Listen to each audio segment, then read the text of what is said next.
Hi guys, James at Rampant Lion Reviews again for you today with another beer review. For this one, we are going to cross the Øresund once again, and we're going to go back to Sjælland in Denmark and revisit a brewery that's featured on the channel a couple of times before. Now, these guys are one of the relative newcomers to the Sjælland, Copenhagen area beer scene, but we've had some really nice beers from them already. This will be review number 4 from these guys, if memory serves me correctly, and the one that we're going to have a look at today is one of their more regular beers. It's one of the more kind of commonly appearing ones, I guess we could say. I can't remember if I've had this before. I think I might have had this on tap a couple of years back, but it's nice to finally get a hold of a can and do a sit-down review for you here on the channel. So looking forward to this one. Hopefully it's another good beer. Hopefully it makes for an interesting review, and I hope that you guys enjoy my take on this one as well. And certainly nice to have these guys on the channel again after about 8-9 months, something like that I think it is. But yeah, for this review then, we are going to go to Hvidovre, which is to the southwest of Copenhagen, and we're going to have a look at another beer from Slowburn Brewing Cooperative. So this particular beer is called the Vox Populi. I was convinced I was going to mess that up, but yeah, Vox Populi. It comes in at 6.4% ABV, and this one is a hazy New England, whatever you want to call it, IPA. So yeah, this is one of the beers that they actually released during their first release. They had a West Coast IPA, this one, and another one, and I forget the other one, but when I first reviewed a beer from this brewery, it was the West Coast IPA that I went for. But yeah, this is their kind of regular New England IPA, I guess we could say. So I managed to pick up a can of this when I was over in Copenhagen, and as I say, nice to get back to these guys and to finally make a review for this beer. So yeah, 6.4% New England IPA. Let's see how we go. So, as always with my reviews, I'll tell you a little bit about the brewery before we taste the beer. If you want to get straight to the tasting, just fast forward. All the usual links are in the video description below. That's the brewery website, the link to my other reviews that I've done from Slowburn Brewing Cooperative before, and we will no doubt add some more to that list at some point in the near future. But there's all the usual social media down there. If you want to see more reviews, do please consider subscribing to the channel. The whole channel, of course, has a geography-based tagging system, so you can go into the homepage and search for beer based on country, city, state, county, province, prefecture, whatever it is you happen to be interested in. Do check out the playlists of beers from different countries. There is one there for all the Danish beers that I've reviewed for you. That's being added to quite regularly, of course, because I live fairly close to Denmark in the south of Sweden, and I love going over there and reviewing the Danish beers. And as always, please do get in touch and let me know some of the other beers and breweries that you guys would like to see me review. It's always great to hear from you guys that are watching the videos, and the support that you show the channel is hugely appreciated. So anyway, on to my brewery notes then to tell you a little bit about Slowburn Brewing Cooperative. So Slowburn Brewing Cooperative, as I've mentioned to you before, are based in Hvidovre, to the southwest of Copenhagen, and the company was founded back in 2018 by Amelie Knage, Stefano Ireni and Andrew Keaton. So Amelie worked at Øl og Brød and also at Kiosk, which is one of my favourite beer shops in Copenhagen, and she also started one of the first kombucha breweries in Copenhagen, which was called Hvidovre Kombucha, and she gradually moved after that into home brewing beer.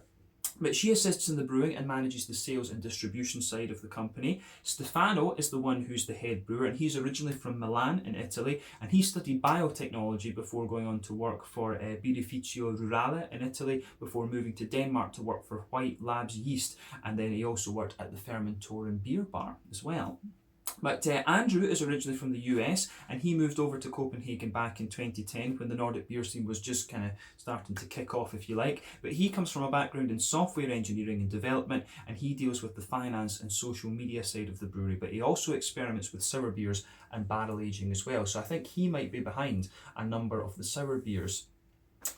Along with Stefano, of course. I think the two of them might be working together to make all these new sour beers that Slowburn have been releasing. So I will need to see if I can get a hold of one of those, but I didn't actually see them around at all when I was over in Copenhagen, unfortunately. But as of September 2021, when I'm filming this review for you, these guys have produced about 45 different kinds of beer, and most of the stuff they release tends to be, you know, sort of IPA orientated. There's been a lot of hazy New England IPAs, there's been a couple of West Coasters, but like I said, at the moment they're releasing a few kind of sour beers and stuff like this, which should be interesting going forward. But as I said, in my experience, these guys are a very solid brewery. I've had good beers from them so far, so it's always nice to keep an eye on them and see what new things they are going to be releasing.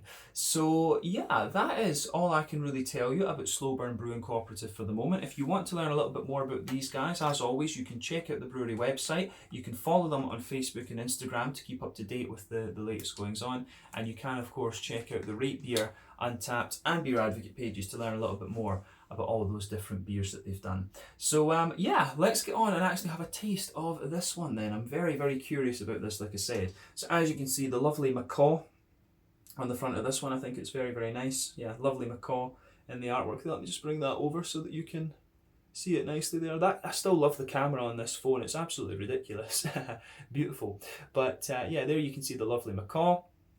This beer is a 440 milliliter can. I believe I paid about 45 Danish kroner for this, which is going to be, what, about 60 Swedish kroner, so about €6, something like that. And I guess somewhere in the region of £5, maybe about £5.50 sterling, maybe a little bit less than that. And for the States, then that's going to be about $7, something like that for this can.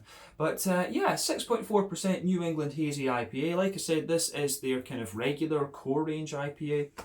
And it is hot with Citra and Mosaic, so classic mix. But let's get this guy out and we'll get on with the tasting then. I'm really curious to see what this one has in store for us. Now, I could be mistaken, but I do think I might have had this beer before at Rabararab, or whatever that's called, the bar that's next to Shios. I think I might have had it a couple of years back. When not long after I filmed my Mikkeller Bauhaun video, actually. That was with a friend of my friend Craig at Kent Beer Reviews. His friend Simon was over in Copenhagen, and I think he and I might have shared a can of this one. We did have Octopils as well, which was very nice, and that's one that I would dearly love to review on the channel, but you never see cans of it anymore, which is kind of frustrating, because that's a beautiful, beautiful Pilsner beer, so I really want to get that and review it on the channel. But unfortunately, we just haven't seen it for a while. So anyway, we've got this beer poured now. So before the head disappears, you can see that this one poured with about a quarter finger of a frothy, I would say, perfect white head there. That is fading away to be a very kind of thin foamy layer now. There's just a thin foamy layer on the top, but there is a nice ring kind of lingering around the edge of the glass. There's one or two big bubbles sticking towards the side of the glass, though a few little ones going up towards the bottom of the head there. But overall, it does look very, very nice actually, in terms of its colour. So I would say that this one is a lovely, it's actually a lovely kind of rich, yellow colour actually, very kind of rich. Yeah, I would say very kind of rich. Mixed tropical fruit juice colour. I always like comparing these New England IPAs to the mixed tropical fruit juices, because that's just what their appearance reminds me of. So yeah, mixed tropical fruit juice from this one, I think. But yeah, one or two big bubbles, as we say, sticking towards the side of the glass with this one, and otherwise it looks pretty calm actually. But yeah, rich kind of tropical fruit juice yellow, this one I would say. Remember, the colour of your beer depends on 1, the type of malts that you use, 2, the length of your wort boil is also going to play a role. The longer you boil the wort, the more the sugars caramelise, and thus you get a darker colour of beer. And then on top of that, you're going to get, you know, on top of that, any adjuncts and any barrel aging that you do will affect the colour of your beer as well. But it's very uncommon that those two variables play a role when it comes to a New England IPA. The level of haze on this one, for a 6.4%, it's certainly not the soupiest and gloopiest of New England IPAs that you're going to come across, but it kind of sits there in the middle. It's kind of got the level of haze you'd expect from a session IPA or something. But remember, there's no rule about the level of haze. It depends on the oak, wheat and the yeast, and it can vary from brewery to brewery and recipe to recipe, but certainly not the soupiest and gloopiest of New England IPAs that you're going to come across. But decent level of haze, we have to say, and kind of what you would expect for a New England hazy IPA. But yeah, nothing more we really need to say about the appearance of this one. Let's have a look at the aroma and see how we go. So, yeah, aroma of this one is pretty nice. It's, you know, if you know the hops and things like that, this is pretty classic. So remember, Citra hop and Mosaic hop, both American, both about 14% alpha acid. Citra's going to give you a lovely big juicy kind of mango. It'll give you a few other things in there as well, but I've been finding recently I've been getting a lot of lemon and lime out of Citra. And I think on the on the Mosaic side of things, it's a nice oily sort of tangerine note, and yeah, mainly orangey and tangerines, and it's got a little bit of kind of characteristic earthiness to it. So these are the things to watch out for when it comes to Citron Mosaic. But you can smell when I smell this beer, these are the things that jump out right away. So yeah, straight away for me, we'll look at the malt base.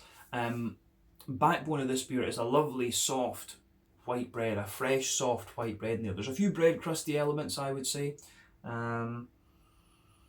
But overall, it strikes me as being a kind of more barley malt leaning New England IPA, this one. I'll say that straight away. As I've said in previous reviews, I think there's 6 directions you can take a New England IPA. They can be farmhousey and yeasty, rye leaning and grainy, wheaty bitey, oaty creamy, barley malt leaning and bready, or they can be a little bit more kind of brown sugary leaning and sweet if you like. And quite often these beers will display multiple characteristics. But for me, this one, I'm getting a lot of kind of barley malt off this. I'm getting a lot of a soft white bready character, but also a little bit of the kind of dry, smooth, oaty notes coming out of it, which I very much like. So yeah, the aroma coming out of this one, I think, is very, very nice, in fact.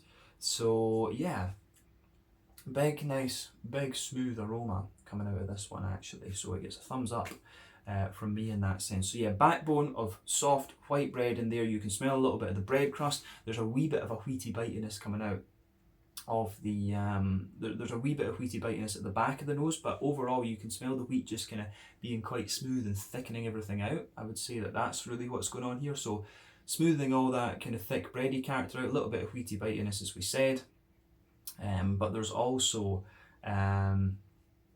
as I say, there's also just a little bit of a kind of bitey note to this one, which is great. So yeah, the aroma out of this is really kind of it really is sort of quite interesting, actually. On top of the kind of, you can smell the oats taking a front row in this, so they really smoothen the beer out. You can smell a little bit of dryness and almost a little bit of sweetness out of them as well, which is certainly quite interesting. But what I would say about this beer is, I don't find that this one really has so much of a kind of sweeter element to it. There's only a very light hint of there's only a very, very light hint of a kind of McVitie's digestive biscuit in this one. But yeah, overall it's it really is quite a smooth kind of oaty and barley malt leaning New England IPA. So that's worth keeping in mind with this one. It does come across really nicely. But yeah, on the hoppy side of things then, so on the green component, there's definitely a wee bit of that characteristic earthiness from the Mosaic, that's for sure. You've also got a nice little bit of floral aromaticity out of this one, and that's to be expected from both of these hops because they are 14% alpha acid. But then you've also got that nice kind of bright grassy sort of thing in this one as well. It's also got a nice little bit of a kind of grassy zestiness to it. So I really like how this beer goes together on the green component. It's just nice and bright, and then you've got all the fruity character going with it. Now remember, New England IPAs rely on late addition hops, so yeah, that means that most of the hoppy character is not going to give you it's a bit harder to get dankness, I think, out of New England IPAs than it is out of West Coasters, because the early edition hops, which give you all the bitterness and things, those tend to I believe give you a bit more of the darkness and stuff. But on the fruity side of things, this beer is pretty much what you can expect. There's a wee touch of a kind of more pungent passion fruit in there, which is the Citra all the way. That is Citra all the way. You've got lovely juicy mangoes to it, a wee bit of a softer apricot-y character as well. I think these again are all Citra, but then towards the front of the nose you get more of an oily tangerine, and you can smell a few little bits of lemon lime underneath from the Citra in this one. Brain's not working, wake up. But yeah, aroma wise, this beer is very, very nice. So take a little bit of time and just go over the aroma before you get stuck into it. But I think it is about time for us to try this beer. So yeah, this one is the Vox Populi. I was convinced I was going to mess that up again. The Vox Populi, a 6.4% New England hazy IPA from Slowburn Brewing Cooperative in Hvidovre to the southwest of Copenhagen in Denmark. Let's get stuck in. Slange, skål, cheers.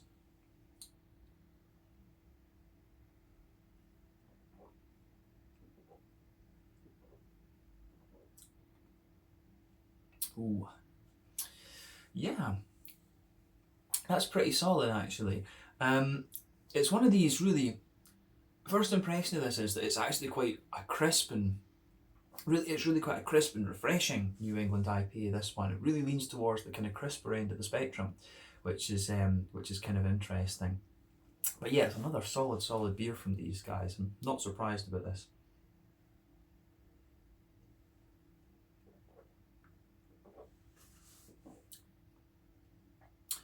Yeah, you know, you can see why these guys are, you know, so highly rated.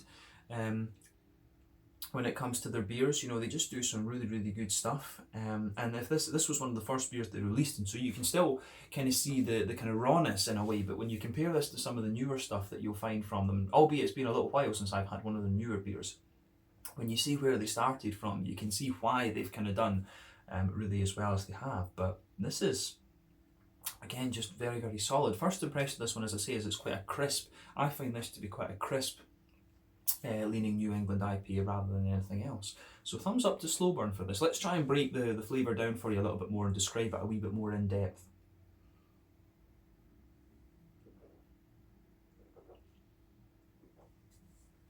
So,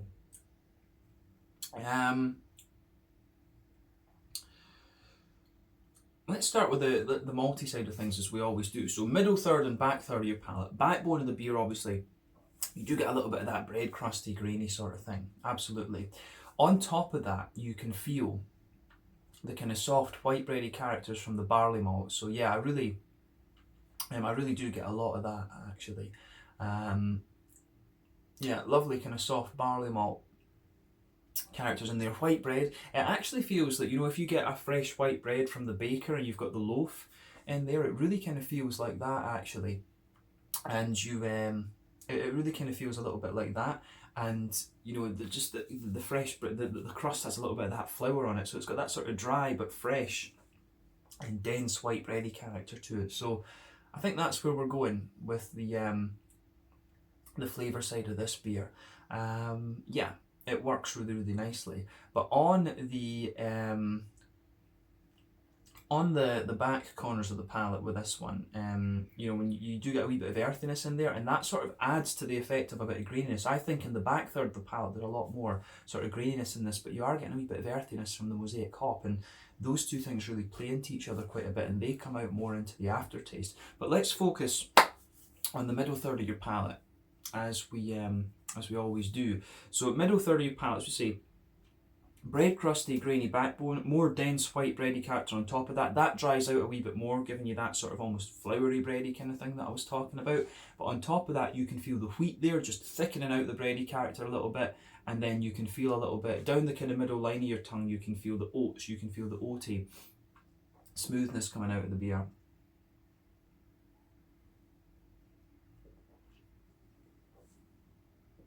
Yeah. On top of that, yeah, you can feel the nice kind of oaty smoothness coming out of the beer. But yeah, that's it. Yeah, nice kind of, it's a nice oaty smooth character that comes out of this one.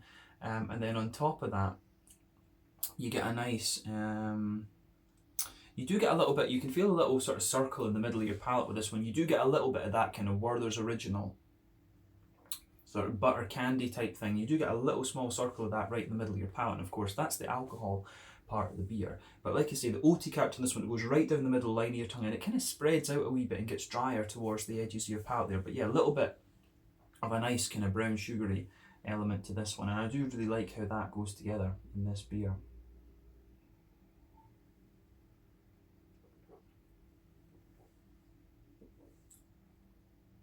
So yeah, nice kind of smooth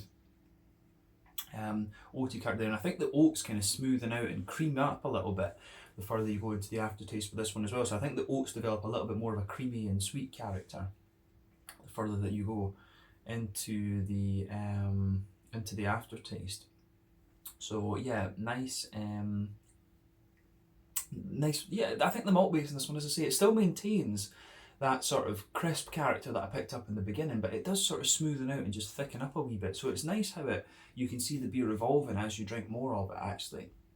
This is one of the reasons why I like doing slightly longer videos and, you know, just thinking about how the beer evolves on the palate. But yeah, middle third of your palate on this one, it's nothing surprising, but it's really solidly done. So bread crust, dense white bread there, the thicker wheaty layer, the oats, and then the little bit of kind of Werther's original sort of brown sugary type stuff. So yeah, I like it. I do like it. Let's focus on the back third of your palate then. So border region between middle third and back third of your palate. Again, there's a wee bit of a bready build up in there, a little bit of graininess.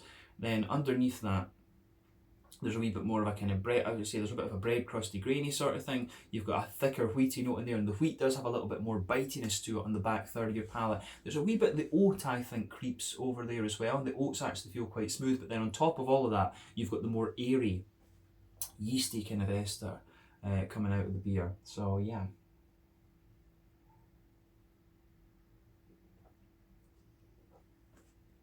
So yeah, you've got that nice kind of airy, yeasty ester coming out of this one, which is really good. But you can feel the breadiness, almost the white bready kind of notes you get from the yeast are almost a little bit sweeter than the other bready notes you get in the beer. So as you start from the back, of the palate, so you can feel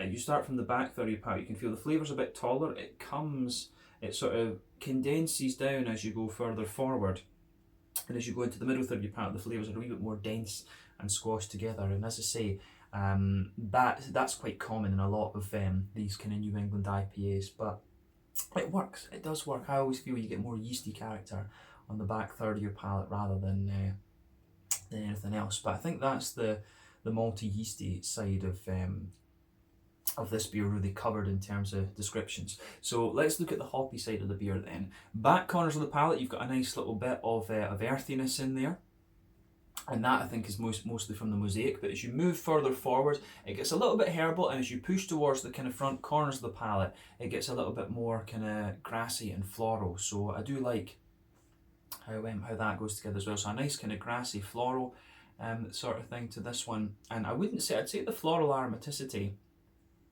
it's kind of in the middle of being very deep and, you know, brighter. Pardon me if that makes sense. Getting a little bit of gas off this. Typical when you're doing a review. But yeah, as you go around the front curve of the palate, you get a little bit more of a lighter grassy sort of thing. And again, the grassiness is interesting because it's sort of in between the wet leafy grassy character and the more kind of bright zesty sort of thing. So again, that's quite an interesting point to make about this beer. So yeah, I like how it goes together. In that sense, the green component is quite nicely done, and I think the further you go into the aftertaste, you get more of the deeper floral aromatic notes out of it. So yeah, it works well. It does work well.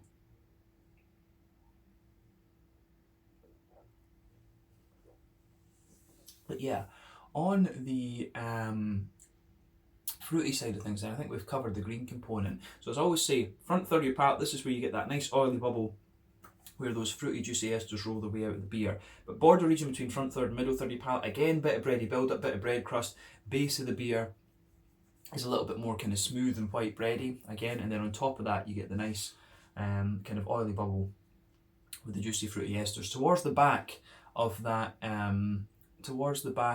oily bubble, you get you know, at the back of that front third of your palate, there's more of a kind of passion fruity sort of thing in there. You do get a wee bit of a kind of oily mango. Then as you go further forward, there's a bit of a lighter apricot-y sort of thing coming out of it. So yeah, I like how that goes together in this one. But as you push into the front half of that front third of your palate, there's a more sort of tangerine-y, orangey kind of thing in there. There's a nice little bit of a sort of lemon limey character as well. So yeah, you do get a little bit of a lemon limey kind of thing sitting underneath this one too. And these, it kind of shows you exactly what you would expect from both of these hops. If you know these hops quite well, it really is showing you what you would expect. So a bit of passion fruit, bit of more oily mango, wee bit of a kind of light apricot-y sort of thing in the back half. Front half, oily tangerines all the way from the mosaic, and then just behind the front tip of the palate, you get a little bit more of a kind of limey character actually. So yeah, I think this one works really well actually. I would say probably this is not the most exciting IPA that you're going to find from Slowburn, but it's a sort of core range, easy drinking one.